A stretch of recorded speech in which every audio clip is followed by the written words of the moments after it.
ఆంధ్ర ఊటీ ఏదంటే అందరూ టక్కున చెప్పే పేరు అరకు వ్యాలీ. మరి తెలంగాణలో కూడా ఒక ఊటీ లాంటి ప్రదేశం ఉంది అని తెలుసా? అది ఏంటో తెలుసుకోవాలంటే వీడియో చివరి వరకు చూడండి. వేసవిలో చల్లని ఆహ్లాదకరమైన ప్రదేశానికి వెళ్లాలనుకునే వాళ్ళు అక్కడికి వెళ్తే చాలు అన్నీ మర్చిపోయి ప్రకృతి ఒడిలో సెదతీరడం ఖాయం. ఈ ప్రదేశం ప్రకృతి సోయగాలకు నిలయం. కొండల మధ్య వెళ్లే నదీ జలాలు, పచ్చని మైదానాలు విదేశాలను తలపిస్తాయి.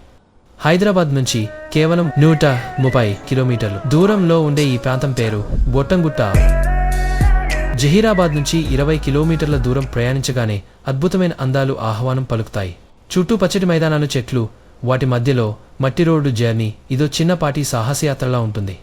ఆ ప్రకృతి దృశ్యాలు ఊటీ, కొడైకెనాల్కు ఏమాత్రం తీసిపోవు. ఇక్కడికి దగ్గరలో చంద్రంపల్లి డ్యామ్ కూడా ఉంది.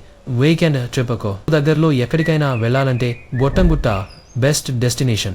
ఇది కర్ణాటక తెలంగాణ సరిహద్దు కావడంతో అక్కడి ప్రజల భాష, లైఫ్ స్టైల్ డిఫరెంట్గా ఉంటాయి. ఈ వేసవిలో తెలంగాణ ఊటీకి ఎంతమంది వెళ్తున్నారో కామెంట్ చేయండి.